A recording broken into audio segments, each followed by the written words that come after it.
Well, welcome everybody to the Gary Neville podcast, taking place at St James's Park, moments after the final whistle on a quite ridiculous game of football. Gary, we're trying to compute what's just happened. Absolutely incredible. I think we were both excited about this game. We thought it would be a really good game, but I think in the back of my mind I was thinking that Newcastle would be too much for Liverpool, and for large parts of this game I felt like they were. But something special happened at the end.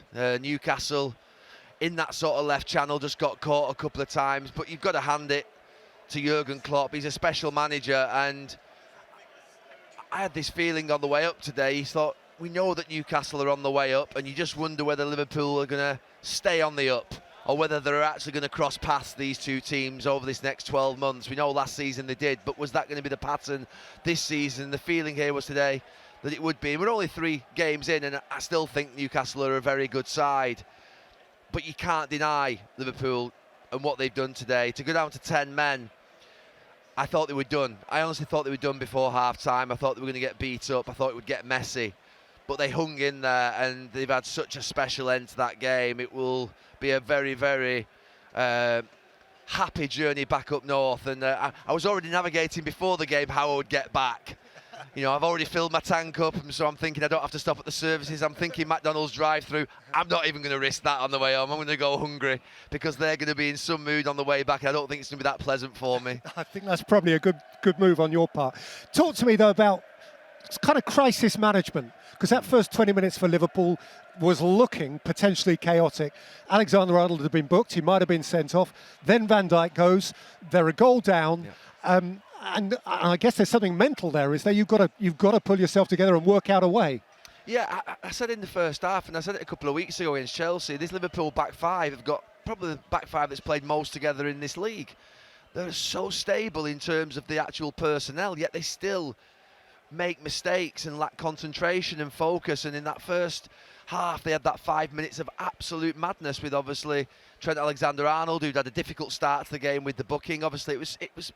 The new rule, obviously, is what it is. He should have had. I agree with Jamie Carragher. He said at half-time that it was a pushing in by Anthony Gordon, but they do lack composure. They were rash. Virgil van Dijk. You know, the reason that I think I've less, and I've probably said this for 11 years since I finished playing, and I've made some mistakes like that. When you lack composure as a defender and you give the referee a decision to make, you're asking for trouble, and he sort of just kicks through him and sweeps through him, and the ball would have travelled, I think, in Isak's path. So. He gives the chance to the referee to make the decision, and that's so un-Virgil van Dijk like, because for me, I have to say, the very best of Virgil van Dijk is someone who sort of just shepherds someone into a corner, who just travels with them and then takes it off them. He doesn't commit and dive in at a position like that, so I was really surprised that he did it, and I think when he looks back, he won't do that again. You know, he won't do that again. He'll admit his mistake, even though you could argue that ultimately, was it a denial of a goal-scoring opportunity? I'd have thought once it was given, it was never going to get overturned. And I just thought Liverpool's back four, their goalkeeper's obviously class, a new midfield three, the front three aren't sort of clicking as much as they were. I just felt like we would see sort of the emergence of this Newcastle team, and that Liverpool would get swept away after that red card, but they hung in there.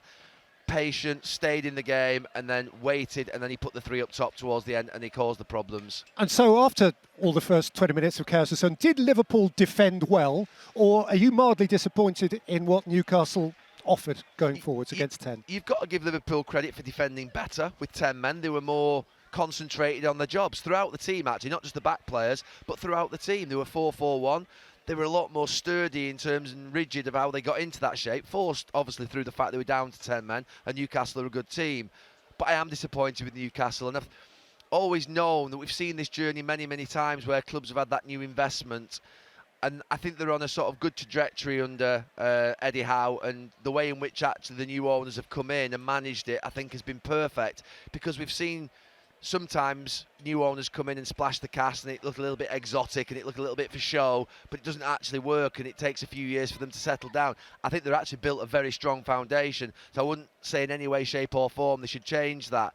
But what I would say is at some point they're going to have to add the quality of player in the front part of the pitch that will just make you, well, it'll make Eddie's stomach churn a little bit as they sign that player, because it'll be a case of they maybe won't do the transition work sort of out of possession that he would want them to. I said during that game today that Newcastle, I think, are the best in the league at the moment.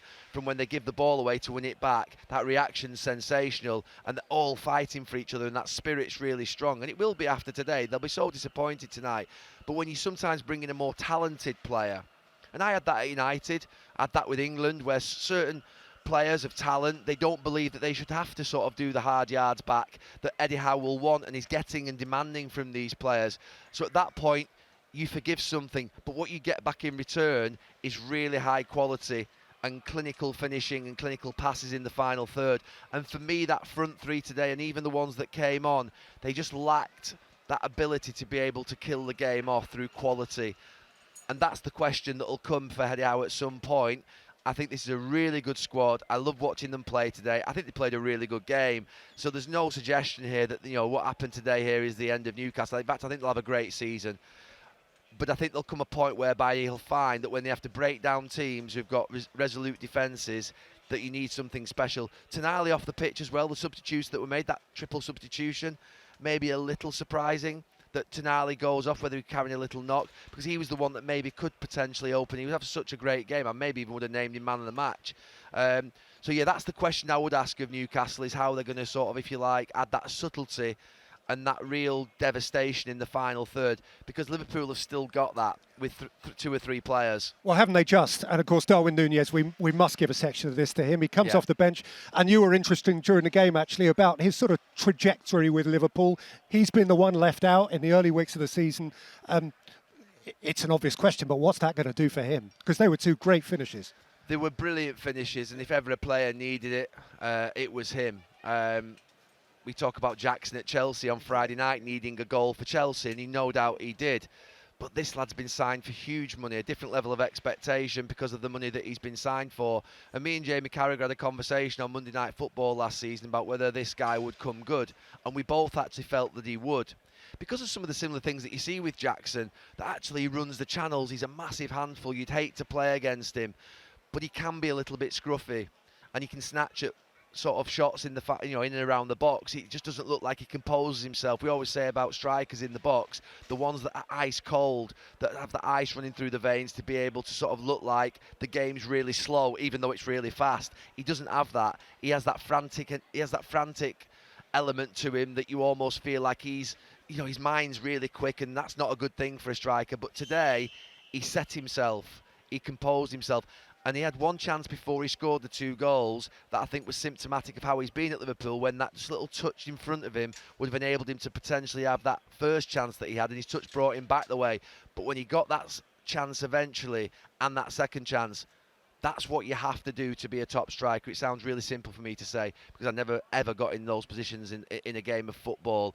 But the difference is always going to be when you get paid 75, 80 million pounds, 90 million pounds, whatever it's going to be.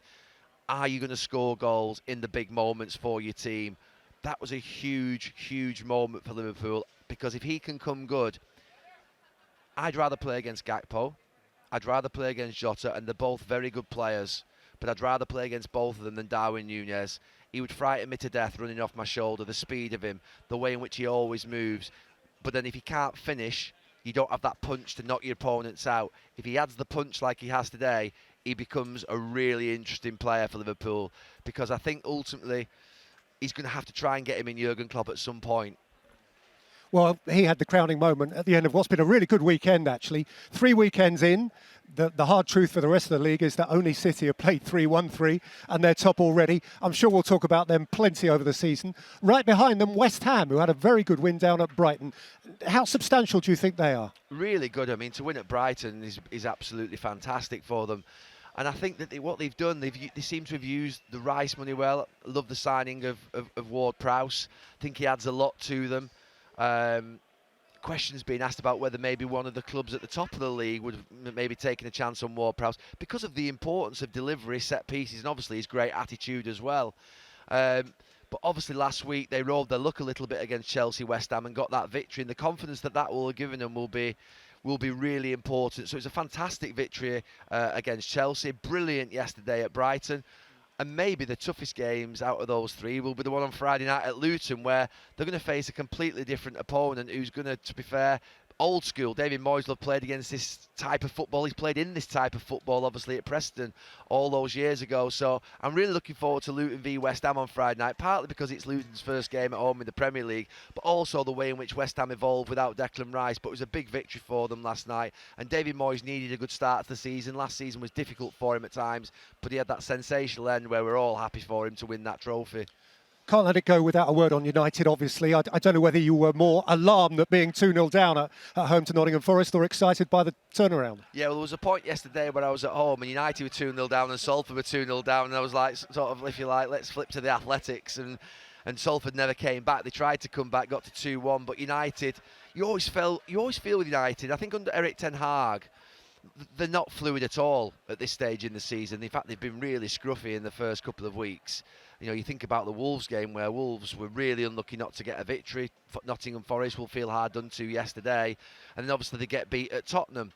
But they've got a game next Sunday at Arsenal, which is going to be really interesting because obviously Arsenal slipped up yesterday. But for United, it isn't quite going for them yet. It isn't quite happening. But they've put 6 points on the board. And I think that somehow, you know, obviously I think that's quite important. 2 tough away games, Tottenham and now Arsenal next week. But if they hadn't won one of those home games, I think they would have been under pressure. But I think they have to try and do something in the transfer market this week, United. I think that in terms of looking at sort of, they've got to try and get players out. Some clubs get players out really well. United don't tend to get players out really well. They've got players in better this summer. But what I would say is that there's no doubt they want another player or two, a left back and a central midfield player. And I think they need that, or else they're going to get put under real pressure, particularly when all the other competitions kick in, the other side of the international break, and players come back from international games, obviously in different types of condition. So I think there is another 1 or 2 players needed just to beef up the squad because of injuries and just purely because he does want another midfield player to sit in there alongside Casemiro. So it's an important week for United before Arsenal. Sure, and unless there's anything else that you want from the agenda, maybe that's the way to finish now, is to look forward to the big one next weekend, Arsenal-Manchester United. How do you feel the dynamic of that famous rivalry is right now? Well, they're in a different stage. Arsenal are expected to challenge for the league with the business that they've done. There's a lot of better pressure being put on Havertz, but I think give the lad a chance, let him settle into the team. I would say that for me, looking at Arsenal, I said it last week on Monday Night Football, there's an element of this sort of experimentation, this expectation of, you know, fullbacks think they can play midfield and midfield players think they can play fullback, and Partey's playing sort of half and half in a game. I just think there's an element sometimes of just, if you like, going back to sort of basics.